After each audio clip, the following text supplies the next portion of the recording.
And today, as promised, I have got Dave Green, who's going to talk to us about what he's been working with lucid dreaming and some of his investigations into dream characters, which, as I said earlier, is a topic that absolutely fascinates me.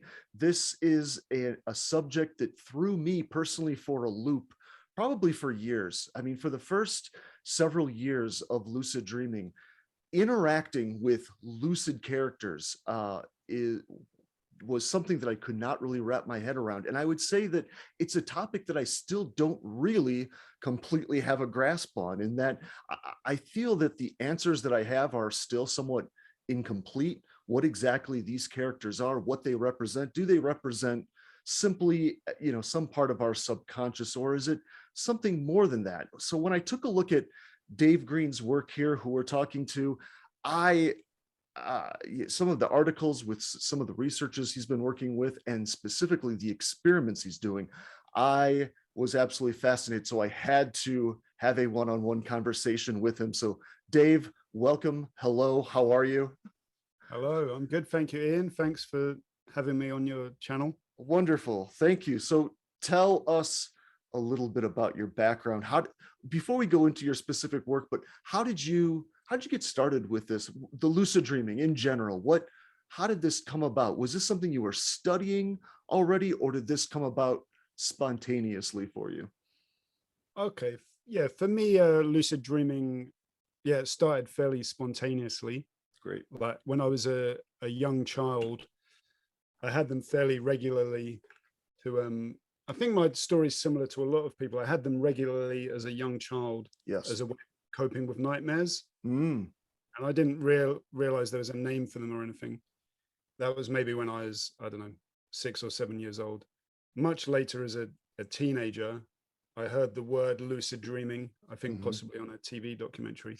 I was like, Yes. okay, that's the thing that I do every now and again, right? Went out and got Stephen LaBerge's book, Yep. learned all about it, and then Yep. built on my natural ability using all the techniques. And I was doing an art foundation course at the time, which is like a year-long course you do before you go off to university. Okay. And it just seemed like a natural thing. I was studying art. I discovered about this lucid dreaming thing. I was like, let's put them together.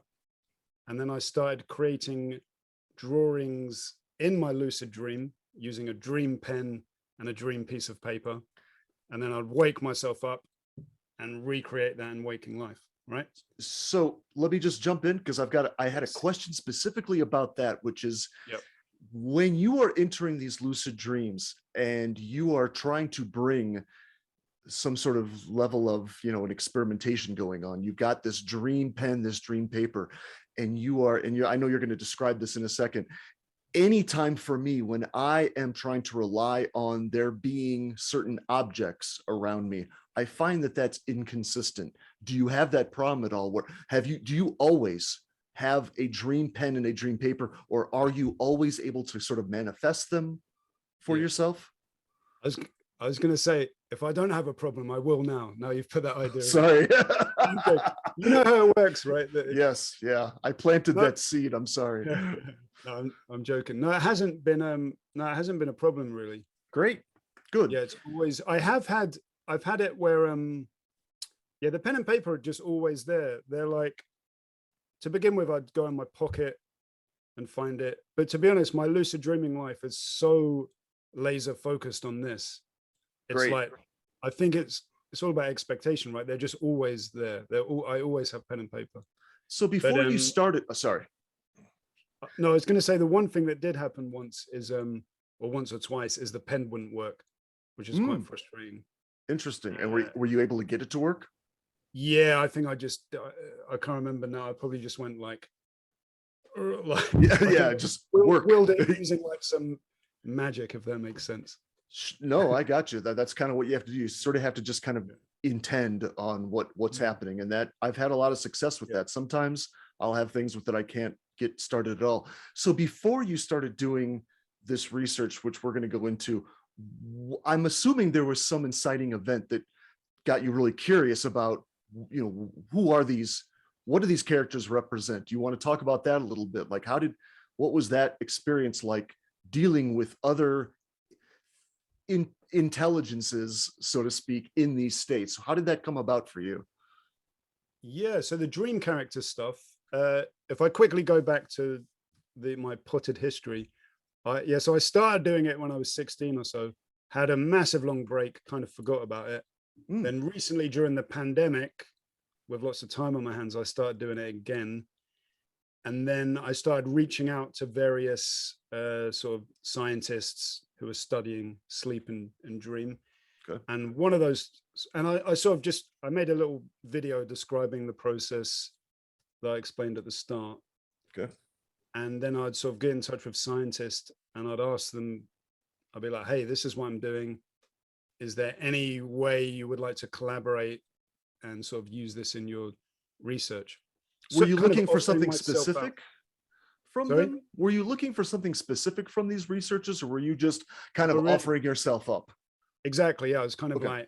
All right. like a guinea pig, like, hey, this is what I do. Great. What would you like to see me experiment with? Okay. And one of those scientists was a guy called Antonio Zadra at the University of Montreal, I believe I'm supposed to say that in French, or the Université de Montreal. Good. And Good. he is very interested in dream characters. And he asked, so that being the case, he asked me to, rather than doing the drawing myself in the dream, I would approach random dream characters, give them a pen and paper, ask them to create a drawing, then memorize it, then wake myself up and recreate the drawings of other people in my dreams.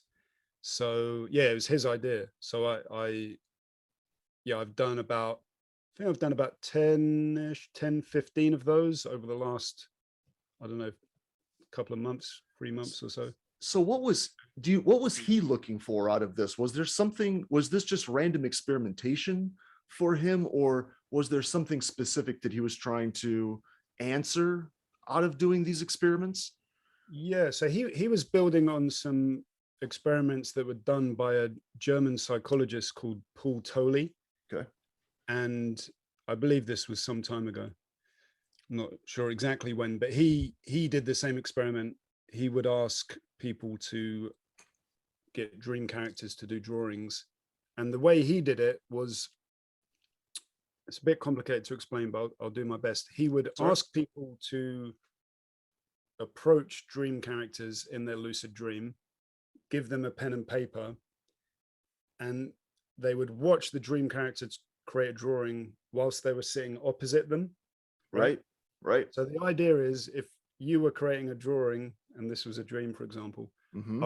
I would watch you creating the drawing and I'd have to see what direction it was orientated, Right. which way it was Sure. facing. The idea being, if the drawing was facing towards you, like it would be in waking life, and upside down for me, that would suggest that that dream character had their own sort of internal world, right? Yeah, let's sort of It would their seem own that way. spatial idea, right? Their own spatial Yeah, orientation. Interesting. Yeah, I yeah, hadn't thought about exactly. that. Yeah. So I'm not sure. I'm not. To be honest with you, I'm not sure exactly what he was trying to prove with that. I mean, at the very least, it sort of proves that your mind is capable of rendering quite a very complex thing, right? Indeed.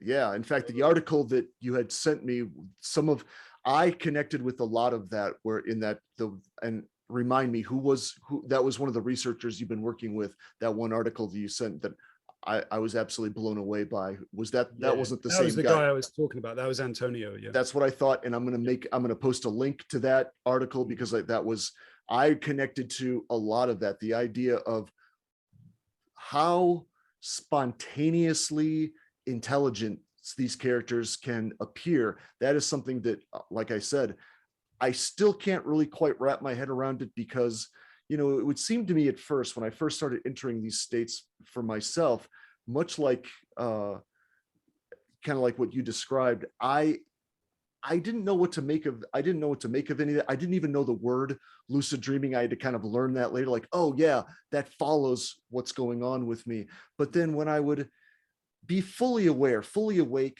I would have all my wits about me in these states. Then interacting with these characters was very confusing, because I'm figuring, well, Okay, so I theoretically am in my own subconscious now, but yet I am not aware of what this person is going to say next. And sometimes they have their own personality. Sometimes they would seem, the way they would respond to me was as spontaneous and natural as I'm talking to you right now. Yeah.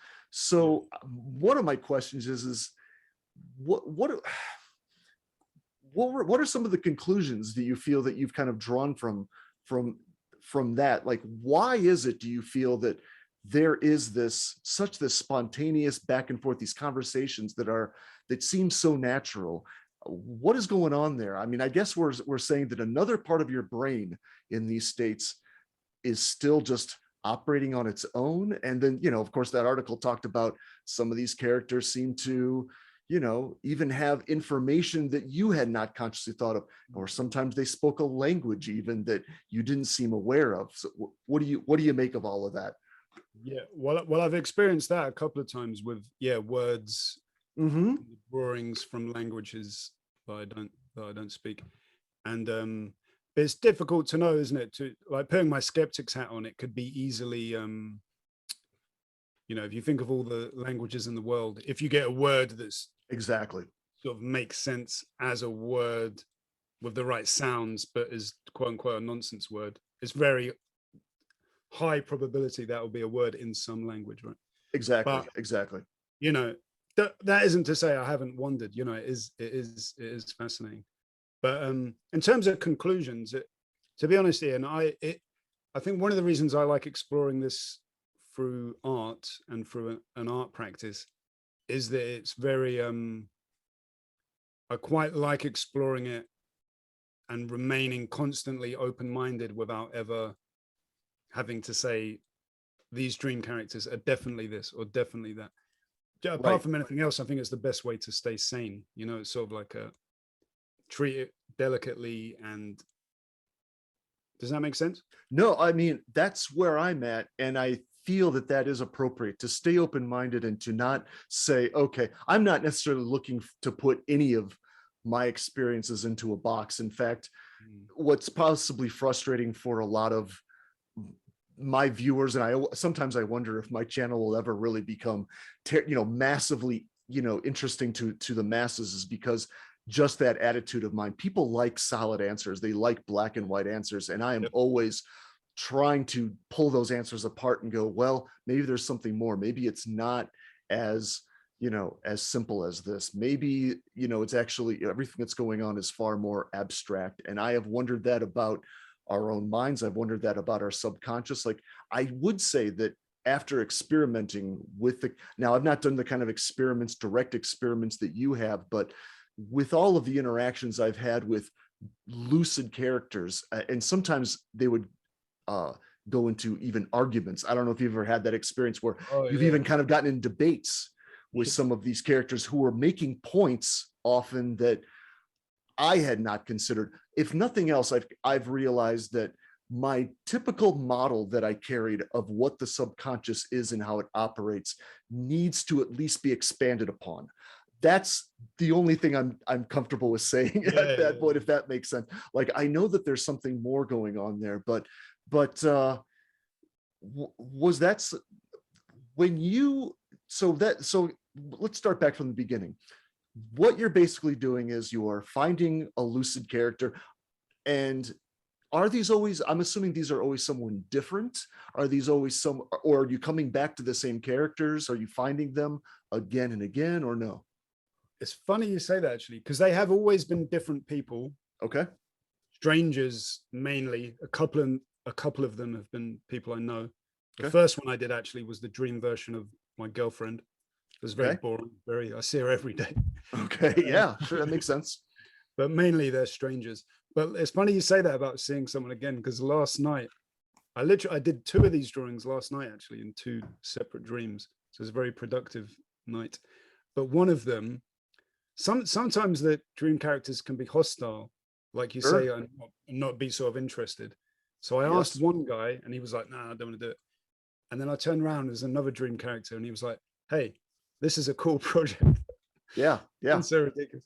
So I gave him the pen and paper, and then he drew something, and I asked him. He drew like a sort of almost like it looked like a scene from a Renaissance painting or something, because it was like, sounds a bit dark, but there was two like dead bodies, and Cool. then people sort of bent over them, kind of in mourning, Okay. and they're wearing kind of religious clothes.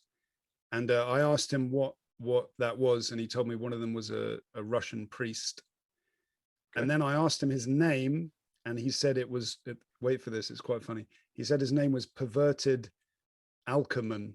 I think that was it. Again, one of those nonsense words. Yeah. Alchemy. And then Okay.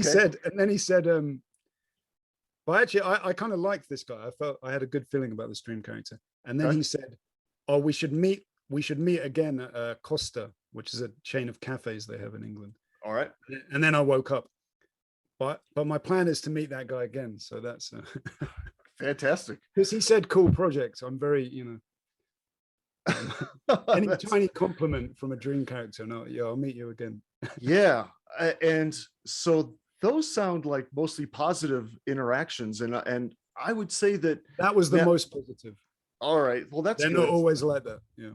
I've definitely had debates with some of these characters, especially in the initial stages when I would wake up and I would become fully lucid. These characters would still be around me. Sometimes the dream would completely shift for me once I became lucid, and everything changes. But in many cases, characters are still around me, and I can kind of like, sometimes I could just listen in on conversations that were going on, and it would flip me out because I'm like, this is just like any kind of natural, spontaneous conversation that is flowing that I would overhear in a coffee shop in real life or a restaurant. People just chattering on about their life, chattering on about their day. And then I slowly started interacting with them more and more. And again, like I said, sometimes I would get frustrated, mostly because almost none of them seemed to be, at least they didn't seem to be willing to agree that we were in a dream state.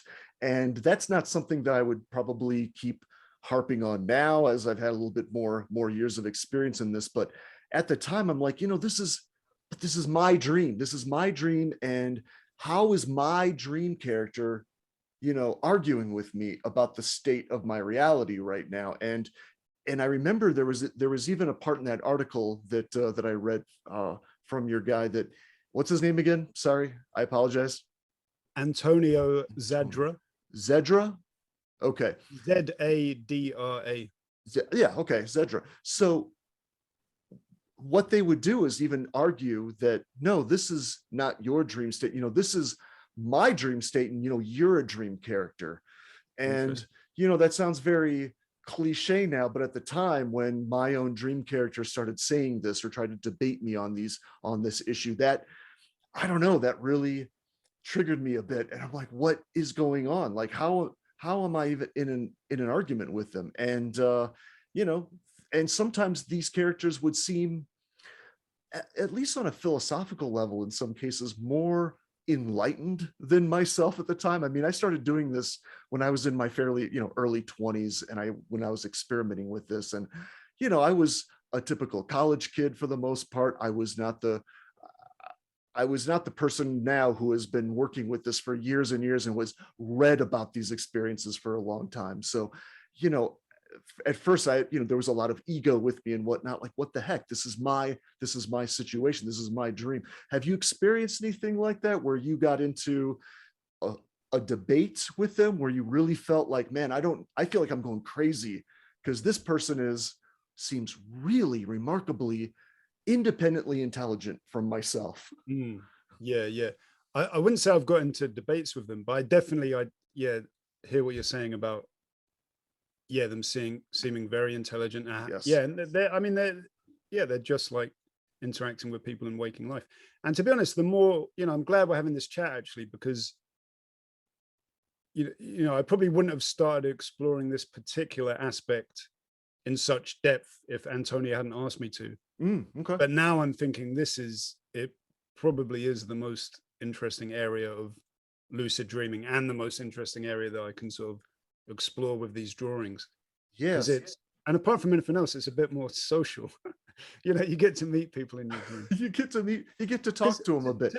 to begin with, doing these drawings, because I do I do like wake induced lucid dreaming, so it's sort of like, like an out of body experience type thing. Mhm. And then I would just be in my bedroom and just do a drawing, then wake up. So I was having all these lucid dreams where there was no one in them at all.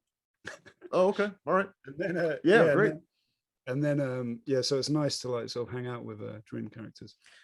So you're coming back with these images that these characters are drawing, and we're gonna hopefully you can share some of these with me so I can throw these Yeah, up on the screen and yeah, whatnot. We can get an idea. yeah, that'd be great. So as you look at these, as you and the researchers that you're working with, when they look at these pictures you're coming back with, uh, are you trying to attack these from perhaps a psychological perspective? Are you trying to look at these and go, what could this represent?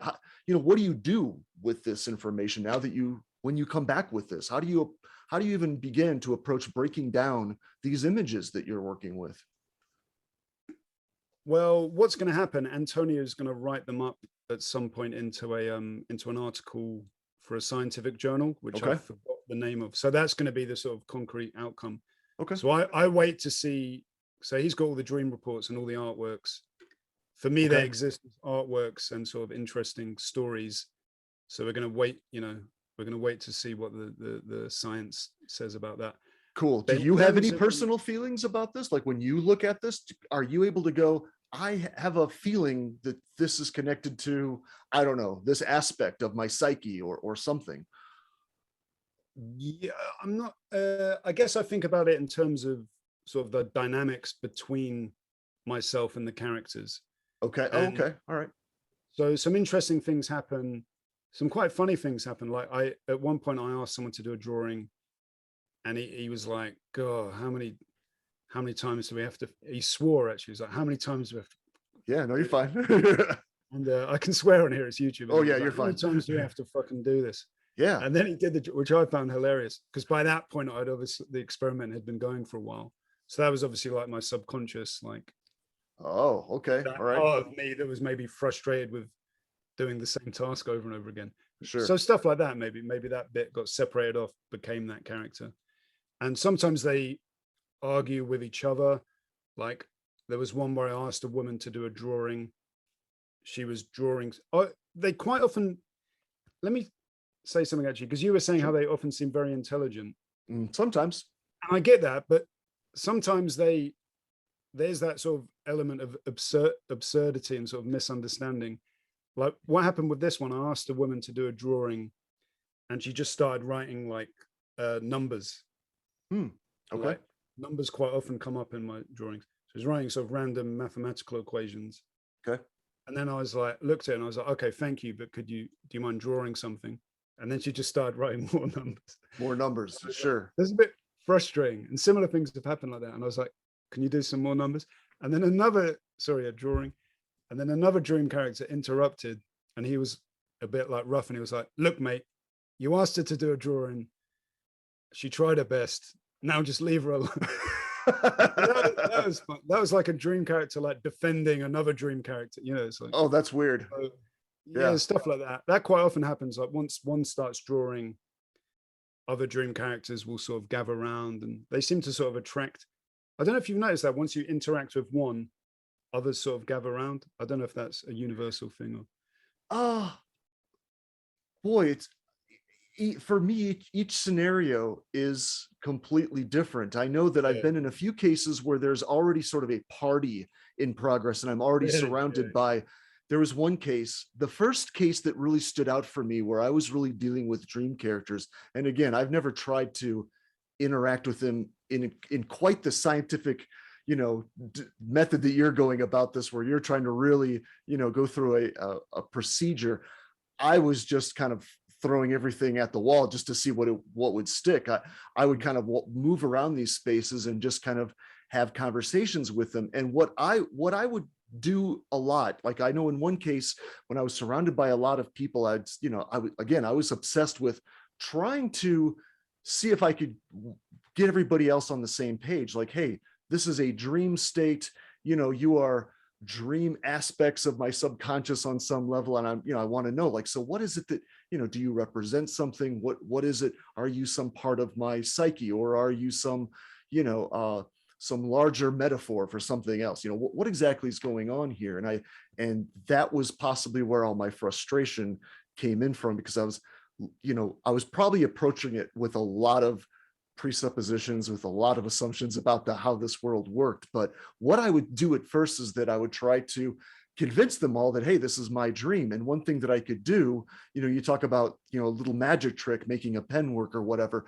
That's what I started doing in one case. I was in a party full of people, and I said, look, I picked up a glass, that was like a martini glass or something. And I just kind of focused for a second, and I just kind of melted it down into a glass sphere. And I'm like, look, everything around us is malleable. This is my dream, And what I found that would keep happening is that everyone would then kind of gather around me and kind of applaud, like, oh, look, this guy's doing magic tricks. This is awesome. And I would get even more frustrated, like, no, these aren't magic tricks. Like, I'm not doing tricks for you. Like, this is all my dream. That's why. And then, I started doing crazier and crazier things where I would, pick up a table or something and go, look, I can just mold this thing into whatever I want to. I could, turn this into a balloon animal if I want, whatever.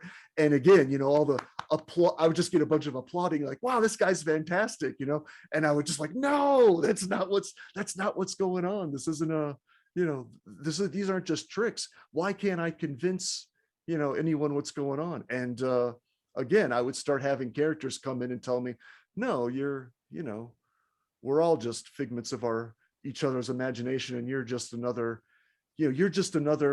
whatever, another dream character, from our perspective. And I think that upset me most, because I guess on some level I couldn't really argue with that. I'm like, man, I guess that's sort of, I'm not sure I could argue with that logically, because I don't know if I could, what am I going to say? Like, all right, well, that's your, is there a sentient perspective on the other side here? Have you ever considered that on any level, that there's somehow an independent sentience, even if we're talking about, on some level, we know that us humans, we are capable of having, on some level, split personalities. And by that, I mean, like, is it possible that we are interacting with something that on some level actually does see itself as an independent consciousness? Has that ever struck you on any level? Have you ever wondered that, or worked with any of that? Well, I would say that's not a I would say that's pretty uncontroversial, I mean, yeah, all the well, examples depends on who you talk to. No, strictly speak, like, all you said there was that, do they see themselves as a independent conscious entity? And by everything you've just said and I've said, they definitely do. They see themselves.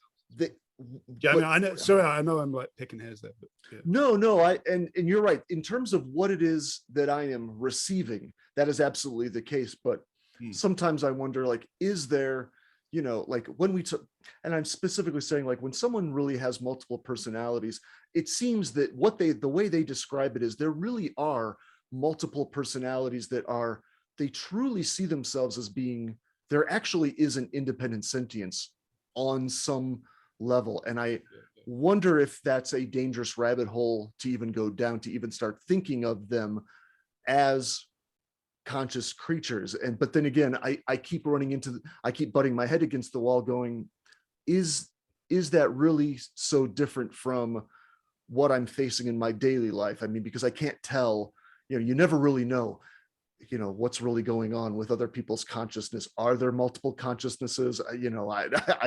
We don't really know exactly. So I don't know if you've gone down those rabbit holes and going, what are these things?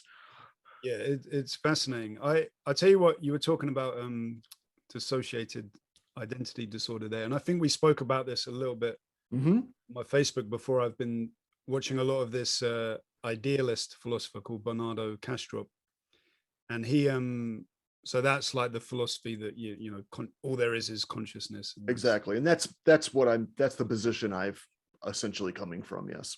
Yeah. It's really interesting. I mean, I'm not sure, this is a bit of a tangent, but he talks about, go on a tangent. He uses some dream research to make his points. and he talks a little bit about the dreams of people with dissociated identity disorder. Mm, And what is really, really fascinating, I think it was the research he was quoting was by someone called Deirdre Barrett, I believe. mm. And he was talking about in this research, so the dreams of someone with DID, their multiple sort of alter personalities Yes. can experience the same dream from two different perspectives. So Oh, someone might have the personality of, say, like an old man and a young boy, right? They're the two alters. And in the dream, the old man might be like driving the car across the street and the boy's on the pavement watching. And then in waking life, when the dream is reported back, if you ask the old man persona, he will say that he had a dream where he was driving along in a car, he looked out the window and saw a little boy. But then the little boy persona will report it as he had a dream where he was standing on the pavement and he saw a car driving past. So that oh, how that's fascinating. I love it. I yes, love I it. knew you'd like that one. Yeah, I think that kind of on some level that answers, yeah, part of my curiosity. I'd never heard that before. That is that, but that does kind of answer my question on some level that there possibly is, if you could. Now, again, we're not all dealing with necessarily dissociative identity disorder, but if we were, if I was able to go and say, have that these other characters speak for themselves, I do wonder, like, would they be able to retell the story of the dream from their own perspective, and would that be I guess that's the stupid word I keep coming back to. Is it a valid perspective? And I can't even say that I know what that even means entirely, but I think that's probably what geeked me out for so long. Like, but is that a valid perspective? And then there's another part of me, as soon as I ask that question, that goes, well, what does that mean? Is it a valid perspective? Well, because we are taught, especially in Western culture, I would say that, our consciousness, our daily consciousness, that's the real perspective, right? And everything else is just sort of somehow imaginary, or it's not quite as real. And you know, sounds like, have you wrestled with those ideas before, a bit of like, what am I the real person that's actually, conscious, or is, how much validity should I give to this other character in my dream state? Yeah, I get you, man. I mean, it's almost impossible to It is. explore this lucid dreaming stuff in any depth in any depth without getting fascinated about, the philosophy of consciousness, etc. I guess what it comes down to is, yeah, I know what you mean. How, yeah, in sort of mainstream Western culture, the view is that, yeah, your everyday consciousness is the one that matters, and Right. That's the king, etc. right? Yeah, And that's the main thing. and I guess what it comes down to is, yeah, you got these subjective experiences, and if it's something you just experience yourself and it's private, like a dream, that somehow makes it less real than the reality that we all share. And Right. then,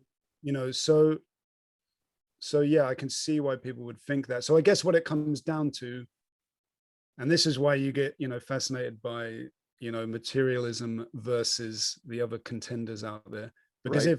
if materialism is wrong, then that potentially opens it up to a place where, if these things aren't just private, essentially, then there's something else going on there, and then it becomes something very different. But even Yes. if they are just private, still, like, what the fuck's going on? It's Absolutely. There's still so either much to way. be learned. That's why I'm fascinated with your work, because it makes me wonder, like, okay, let's suppose we do take it from the traditional, perspective of psychology that we generally carry, again, and in our culture, that, okay, this is your subconscious, you're dealing with some other, unconscious part of your psyche. Then, all right, then I want to know, well, then what does that character represent? It seems to me I'd be looking at those drawings and going, all right, well, what am I looking at here? Is this just gibberish? I mean, I'm assuming when you look at this artwork, you see there's obviously an intelligence at work here. This is not just random squiggles or anything like that. These are drawings that seem to have some sort of intent behind them. Am I correct? Yes, they do. I mean, it's funny. Sometimes people are surprised at how little I interrogate the drawings for meaning. Mm, And I think, again, it comes back to the thing of doing it. It comes back to, yeah, I relate to the whole process as an artistic process. And I think it'd just yes. be very unsatisfying to sort of have this drawing and say, oh, this bit means that this is this part of Right. my, I because agree. that's not, because you, when you look at a painting, you know, everyone looks at it and has a different idea of what it means. And it's the same with a dream. It's not like I don't want to, does that make sense? I want to It leave it does, but I'm open. wondering, do you feel a connection to these drawings? Do you look at them and go, clearly this is still something that came from me, or do they seem foreign? I guess perhaps that's one way to ask this. Like, does it seem like, I don't know where this came from? This doesn't, I don't feel connected to these I drawings understand. at all. I understand. I would say, so as if one way to approach answering that would be to say, yeah, when I started doing this process, it was just dream me doing the drawings. Right. And then I started asking dream characters, and the content between those two different ways of doing the drawing isn't wildly different. A couple of times a dream character would do a drawing and I was like, okay, this is, it did feel very different. Mm. But I would add to that that whoever's doing the drawing, if it's me in the dream or if it's a dream character, it always feels like it's coming from some other place, quote unquote. It Yes. always has a sense of just sort of wonder. I would say that's why I do it. That kind of like, what is this? You know, that's why I do it, and I like that kind of Oh thing yeah. of That's a not knowing. wonderful, it's a wonderful sensation. That's sort of like what is going on. I'm in, Mm. Yeah, I'm yeah. dealing with something that I don't really have a grasp of. And that's And I wonderful. just said, I feel like I'm not, I don't know if I'm disappointing you. I'm not coming up with many answers here, but my No, whole approach is very, I wanted to hear how, how do you yeah, approach this? What actually is going on? I didn't know if this was even something that you did think about, or even maybe that's not a perspective you should be thinking about. I love that you are interacting with these characters, and that, like you're saying, that's really, that's the meat of it, that you are having this, or that you're able to have this kind of dialogue and this kind of, relationship on some level. I've never attempted that on it, like you're talking about. For me, it's all been more instinct, like, well, what if I say this to this person? I mean, again, when I was younger, I even tried starting fights with some of these characters, not out of anger or anything like that, but literally just to go, well, what would happen if I took a swing at this guy? What's going to happen then? I yeah, just to, because I was just trying, going down the list, like, well, what happens with this? What can I learn anything from any of this? mm-hmm. And I I felt that I kept on everything that I tried. I kind of kept beating my head against the wall, going, I feel I'm approaching this all wrong. So let me ask you this. In terms of any kind of lucid dream state, was there anything, is there a particular experience you would say that really shocked you to the point where you're like, this is, this is change, this is world changing? I feel, where you felt like you just experienced something that is really going to make you question everything that you had learned up to that point. Anything like that, whether you were talking with dream characters or not, Yeah, whatever, any kind of experience. yeah. I would say fairly on in this, after I started doing this process again, I did a drawing of I should say, sometimes what happens is when I approach the pen and paper in my dream, at some point in this process, I would start having dreams where I'd get to the paper and there'd already be drawings on it. Oh, And okay. sometimes I used to ignore them and be like, I'm going to draw my own thing. But then at some point I thought, no, Dave, just look at what's already on the paper. Right. Yeah. And then one of those times I did that, and there was a drawing. I guess we can like flash this up on screen. It was Sure. very complex. I will Okay. explain now if the image comes up. It looks very complex, and people were like, Dave, how did you remember that from your dream? And when Yes, they're more complex, obviously there's a lot of guesswork involved. absolutely. But to answer your question, this drawing, although it looks fairly abstract, when I was looking at it, I guess this was your sort of classic, what you may call a mystical experience, but sort of in the form of a drawing, if that makes sense. Because Mm, I felt like it was although it doesn't look like a person necessarily, or a living thing. It had that sense to it. Mm. And it was that classic experience where it felt like a sort of vast intelligence, and I was sort of like tiny in comparison to it. Kind of, Yeah.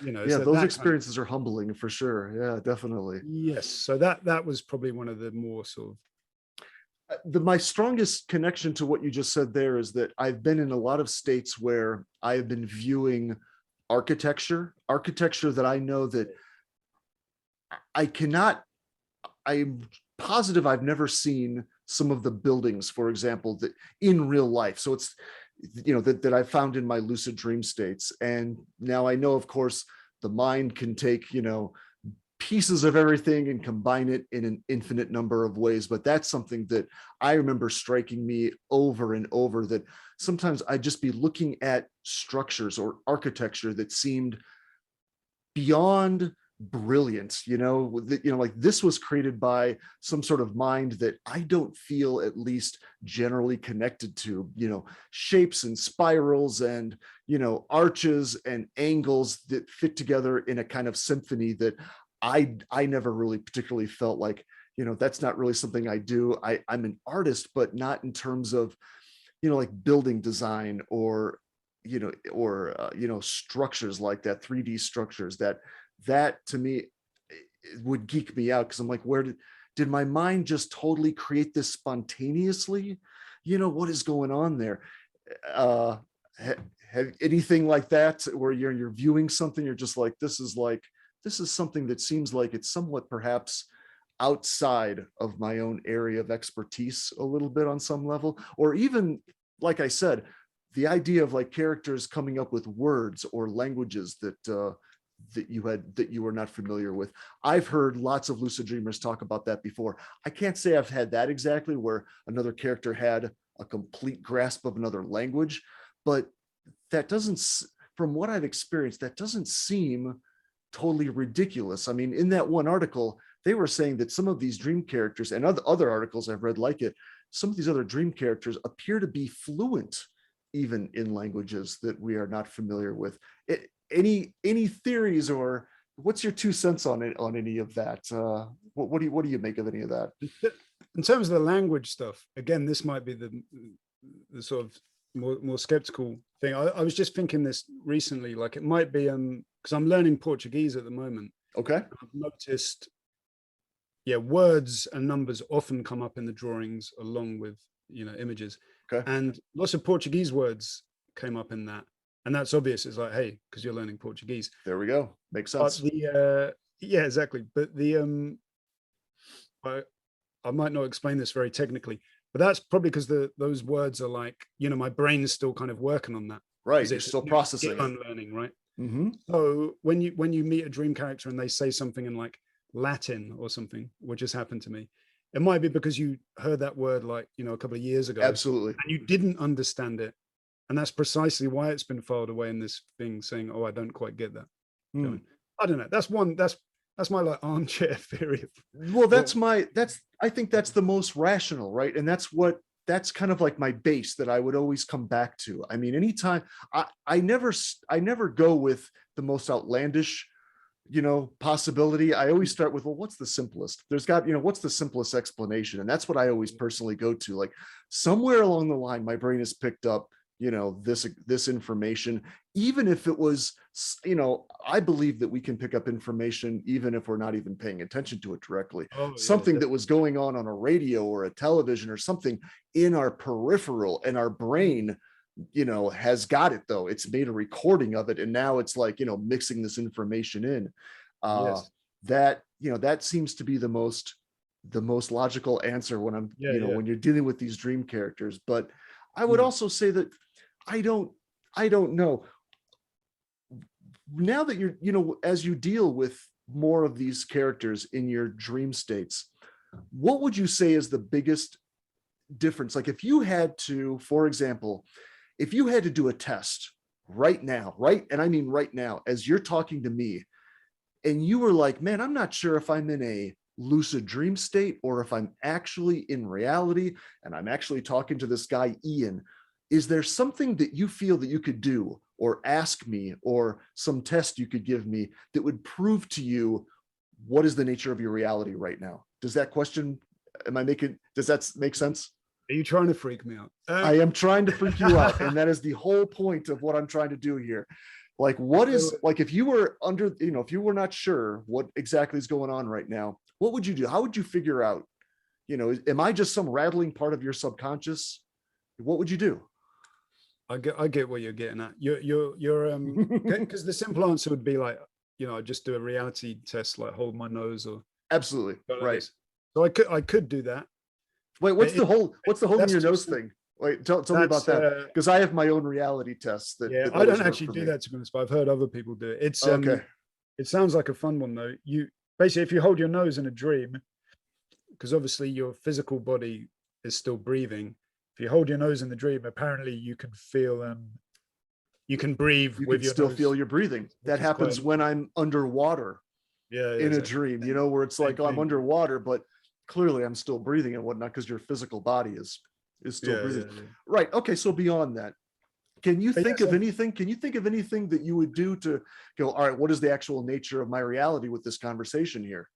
How I would you would determine which, if it's coming from you or if this is legitimately, I going, would taking place? probably be, so you're asking what, yeah, how do you know, how do people in waking life behave differently from dream Sure. characters? Yeah. Do they? Yeah. I would probably think this conversation's been going on for quite a long time. It has. And I would think my level of lucidity would have to be, this would Really have to be an high. incredibly stable lucid Yep. dream Yep. for it to have gone on this long. Yep. But, Okay. but don't get me wrong. I mean, the idea of doing recording a podcast in a dream sounds fascinating. Dave, You're you're acoustic. gonna wake up in 5 minutes and go, oh, son of a bitch. I've been asleep the whole time. Got to do this again tomorrow. Yeah. You're gonna have to do it again. That's exactly what it is. Well, but that's where my brain goes. Those are the kind of questions my brain goes to, because again, when I'm in the middle of a conversation with a dream character, I often I'm like, I don't know what I would do either. I don't know what I could do that would really prove to me right there, like, oh, clearly I'm awake, or clearly I'm in a lucid dream. Beyond what you said, I don't have a better answer either. I would probably just have to do a reality check. And like you said, dreams tend to break down generally fairly quickly, where it's rare, very rare, to have this kind of lucidity take place for this, for this amount of time and for everything to be this clear. Although I also have been in states that I know that some of these dreams went on for 45 minutes or an hour or so, Wow, yeah, where, yeah. I mean, and they stayed perfectly stable for whatever reason. I have no idea. I know that that's rare, but that's some of the experiences I've had. Yeah. So what are you working on right now? Is there anything, I assume you're still doing this kind of research. Are you looking to adapt this or anything? Have you come up with any new, like, I want to kind of go in this direction at all? Like, where do you see this going possibly? Yeah. Well, the experiments with, I think Tony's going to start writing the article soon. Okay. So that dream character stuff, technically the work for that is pretty much done. Although, Okay. as I said before, I love that angle so much, I probably will carry on doing that. And I then I'm would actually gonna, definitely. I would. yeah, it's really, yes. I'm glad I got involved in that. Mm, And I'm actually going to do there's another experiment I'm about to start, okay. which is, we already did a pilot into this actually, which is into precognitive dreaming. So that is very much, in the sort of parapsychology sort I of have no realm. problem with that. Have you had any experiences with that at all? And how do you plan to, can you kind of talk a little bit about, like, how do you plan to go into that area? What are you going to, Yeah. how are you going Well, to attack that? this is with a scientist at the Institute of Noetic Sciences called Julia Mossbridge, and she's interested in time and like the philosophy of time and the science of it, etc. Okay. And yeah, so she, again, it's someone else I contacted. I said, look, this is what I'm doing. How would you like me to experiment with this? And as the experiment goes, we've already done the pilot study. So what I have to do is, in my lucid dream, I have to look at it's a bit complicated. What we ended Okay. up doing, it changed as we went along. What we ended up doing is, in my lucid dream, I find a door which says tomorrow on it. Oh, And I then I like go it. through the door, and Okay. then in that room I find a picture, right, a photograph, Okay. usually, that she is. And then I wake up and I draw what I've seen, so I recreate that photograph. And then the next day she sends me a photograph in waking life from a random image generator. So the idea is that I've attempted to see in my dream an image that will be sent to me the next day, right? Got it. Got it. Does Okay. that make That's, sense? oh, totally. So, I mean, it's a weird, it sounds to me like it's a weird way of going about remote viewing, perhaps, but in a very Yeah, strange, kind of. in Yeah. a strange, abstract way. You're trying to get a specific information, piece of information, but you're doing it Exactly. Yeah. from possibly the future. Oh, well, you're going to definitely have to keep me in the loop about that. Yeah. That's not something I can't think of anything where I've necessarily jumped into the future. I've heard enough people who I have definitely, I believe that they were telling the truth, where they have, had precognitive sort of dreams. I have, well, I talked about this in one of my articles where I had a conversation with a friend of mine who had died that evening. I did not know that he actually passed away the evening Oh, of this dream. I did not find this yeah, out yeah. for, it was almost 2 months later. But in the dream, I mean, it was very clear that this person who I had known was, had passed on, was moving on. And there was this whole dream where I kind of had this dream of this like train moving on off into the distance and whatnot. And he was kind of moving on into another existence. And that was, at the time, I'm like, man, that really seemed like that was a dream about my friend Paul, and that, and there was the symbolism of a heart with blood coming out of it in this dream. I'm not going to go into all the details, but, and it wasn't until later that, yes, I found out that night that I had that dream, my friend Paul had a heart attack and he had passed away that evening. So, Yeah. you know, I wouldn't say that that's necessarily precognitive as much as I've had enough of those kind of experiences where somehow I'm tapping into something that my physical body alone should not have access to. But I don't have a problem with that even from a scientific perspective. I mean, if I don't know how much you take a look at, or if you study the sciences or physics behind this or anything, but I love reading about what our modern physics are coming up with. And I know that physicists hate it when people like me start to try to interpret their information. But regardless, when we talk about specifically time in and of itself, I mean, from a physics perspective, they can't really explain entirely why we even experience time in a linear fashion. Mm. In terms of the way the cosmos, you might say, views time, there is no point A to point B. We know this for a fact. I mean, that's not woo-woo as much as we know that things in terms of the way everything is playing out, it is literally, you could say, all happening at once on some level, whatever that means. Happening, the past, the future are not as, they're not as carved out and put in a, on a timeline the way our brains see it. So sometimes I wonder, is it possible to, in some of these states, move beyond that linear perspective and literally see, perhaps, what things that are going to happen, things that have happened, anything like that. What do you, are you skeptical about that at all, or do you feel 100%, do you feel like, oh yeah, this isn't going to be a problem at all, I'm totally going to be able to get information from Oh, the future? Or what do you think? no, no. I've definitely gone into it quite skeptically. Good, But good, you should, you have to. yeah, but I think I was in two minds about even doing it. But Mm, I think, how do I want to say this? I think yeah, because I've had a few experiences like you just said where things are like, wow, that that does seem to have like predicted something. But then I'm right. like, all right, let's not make any, again, just remain open minded. Go, all right, that's interesting. Just file that away, and that's interesting. Exactly. But and then the opportunity came up to do this, and I was like, okay, let's. I'm very wary of, because with the art process, some people sort of relate to it without any encouragement from me, they sort of relate to it as if I am a psychic or something, because Oh, I do portraits of other people, and they sort of, yeah, looking for messages and sort of stuff like this. And hmm. so it's a little bit, I'm a little bit wary of sort of going into that territory. But then I guess I have no, I mean, this is a science experiment, right? So it's like, Have an open mind, right? exactly. I thought, yeah, there's no, let's explore this through science, and then like the results are the results. But if it comes out like a positive result, I'll have to I'll be like, shit, that's something I have to deal with. Now I'm gonna yeah, now I'm gonna have to deal with that. That's Yeah, see, exactly. But who knows? yeah. So how long have you been lucid dreaming about now? How many?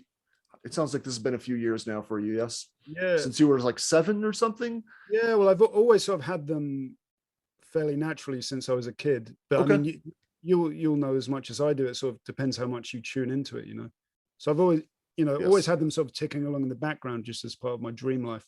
And Okay. then as a teenager, I, tuned into it, was journaling everything, doing these artworks, then Mm. kind of ignored it.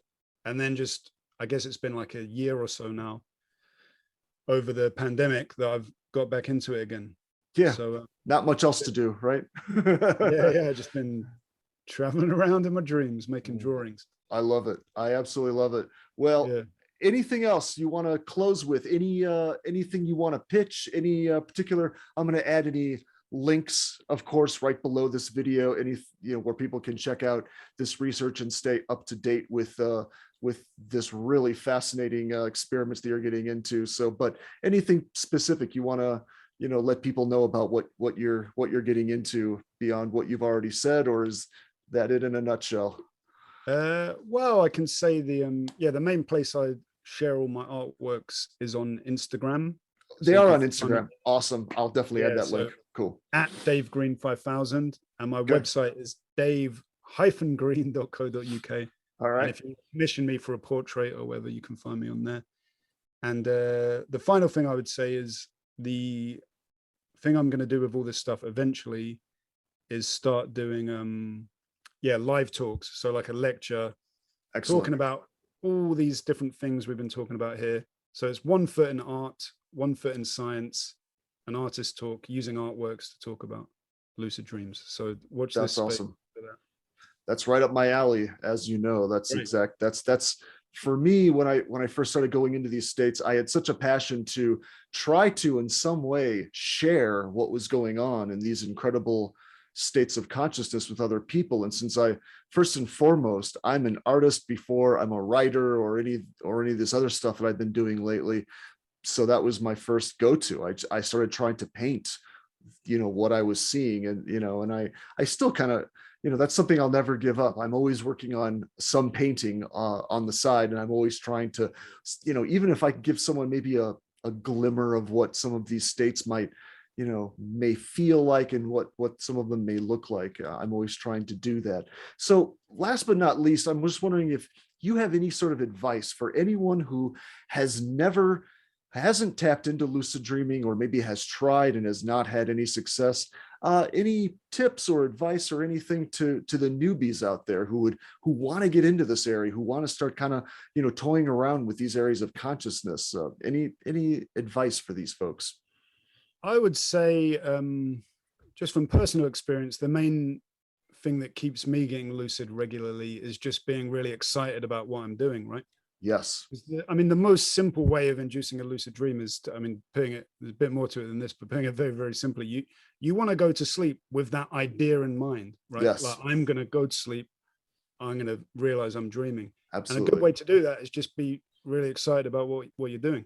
I'm so excited about creating these artworks that I'm thinking about that all the time. So that becomes an induction technique in itself. So my advice is just be excited about. Be excited about it. And I that's what I tell people. I'm like, for me, most of these came about spontaneously. And for me, I didn't even know, again, like we said, I didn't even know if there was a word for what it was I was experiencing. All I could do was describe it the way it was, but it wasn't until later, like you said, I think Stephen LaBerge's book, that was one of the first that I picked up, like, oh, okay, somebody's actually studied this stuff, So I'll throw up a link to that as well. But yeah, that's how all of that started playing out for me. I was just spontaneous, but I found that the more I read articles, the more that I just tapped into videos like this or anything like that, it's like, that's, if you fill your mind with those ideas, you're going to start. I found that it was easier. It's easier Yeah, to wake up in your dream states when, yeah, you are passionate about this and you're engaging with it on some level, whether it's through books or articles or just, reading other people's information on this. So, well, Dave, thank you so much. Any closing remarks? Anything else we should know about you? I I think that's about it, really. We've covered it. Covered everything. We've covered the whole of lucid dreaming. We've covered Whilst all of it. providing absolutely no answers. No,